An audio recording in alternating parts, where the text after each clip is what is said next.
ஸ்ரீமத் பாகவதம் 8ஆம் பகுதி. நாரதர் கூறிச் சென்றதன் தத்துவார்த்தம் தர்மனுக்கு புரிந்தாலும் அவனால் எதையும் சுலபமாக உதறிவிட முடியவில்லை.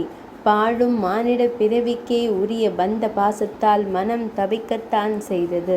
திருதராஷ்டிரன் யாரிடமும் கூறாமல் வெளியேறியது ஒரு பக்கம் என்றால், கண்ணனை காண்பதற்காக துவாரகைக்கு சென்ற அர்ஜுனன் வேறு இன்னும் திரும்பி வராதது தருமனுக்கு கவலையை தருவதாக இருந்தது. மேலும் அவனை பயமுறுத்துவது போல அஸ்தினாபுரத்தில் அவனை சுற்றிலும் பலவிதமான கெட்ட சகுனங்கள் தென்பட்டன. நாட்டு மக்களிடையேயும் மனக்கட்டுப்பாடுகள் தகர்ந்து பலவிதமான கெட்ட குணங்கள் படிய தொடங்கியிருந்தன. நல்லொழுக்கம் சிறுக சிறுக சிதைந்து கொண்டிருப்பது கண்கூடாக தெரிந்தது. இதையெல்லாம் கண்டு தருமன் துயரம் கொண்டிருந்த போது அர்ஜுனன் துவாரகையிலிருந்து திரும்பினான். எப்போதும் உற்சாக துள்ளலோடு வரும் அவனுடைய முகம் இப்போது பொலிவிழந்து இருண்டு போயிருந்தது. விழிகளில் விழிநீர் கரை கட்டி நின்றது. அர்ஜுனா, என்ன ஆனது உனக்கு? உடல்நிலை சரியில்லையா? ஏன் இப்படி இருக்கிறாய்? துவாரகையில் கண்ணனை கண்டாயா? எல்லோரும் நலம்தானே என்று கேட்டார் தருமன். அர்ஜுனன் மனம் உடைந்து போனவனாக கதறினான். அண்ணா, கண்ணன் நம்மை மோசம் செய்து விட்டான்.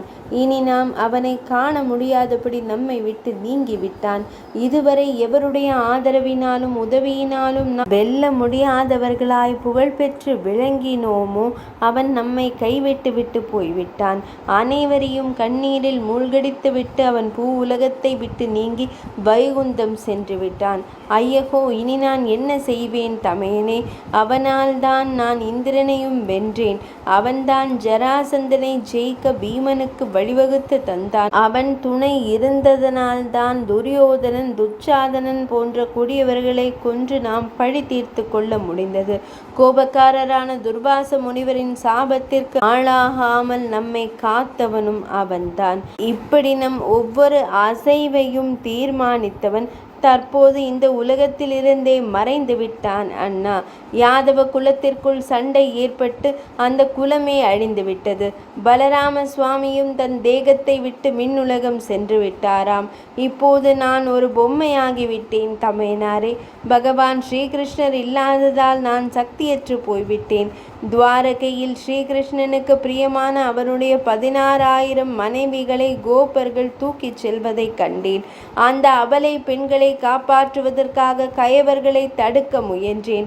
ஆனால் தமையனாரே, அந்த வெட்கக்கேடை எப்படி கூறுவேன்? அந்த இடையர்கள் வெகு சுலபமாக என்னை தோற்கடித்து விட்டார்கள். நான் வைத்திருந்த அதே காண்டீபம்தான். ஆனால் கிருஷ்ணனின் அருகில் இல்லாததால் எல்லாமே வலிமை இழந்து விட்டன என்று சொல்லி தேம்பி தேம்பி அழுதான். இதை கேட்ட தருமரும் மற்றவர்களும் துடிதுடித்து போனார்கள். கிருஷ்ணனே சென்றுவிட்ட பிறகு இனி இந்த பூமியில் நாமும் இருக்க வேண்டிய அவசியமில்லை என்ற முடிவுக்கு வந்தார்கள். தருமன் தன் பேரனான பரீட்சித்திற்கு பட்டாபிஷேகம் செய்து அஸ்தினாபுரத்திற்கு மன்னனாக்கினான். பின் பாண்டவர்கள் துறவு கோலம் கொண்டு திரௌபதியையும் அழைத்து கொண்டு வடதிசை நோக்கி புறப்பட்டனர். உயிரை துறக்கும் வைராகியத்துடன் பயணப்பட்டவர்கள் வழியிலேயே ஒவ்வொருவராக மோட்சமடைய இறுதியாக தருமன் சொர்க்கலோகத்தை அடைந்தான். இவர்களைப் போலவே விதுரரும் கடும் விரதம் இருந்து தன் உடலிலிருந்து உயிரை விடுவித்து கொண்டார். சாபம் நீங்கியவராக மீண்டும் யம பதவியை அடைந்தார். 8ஆம் பகுதி நிறைவடைந்தது.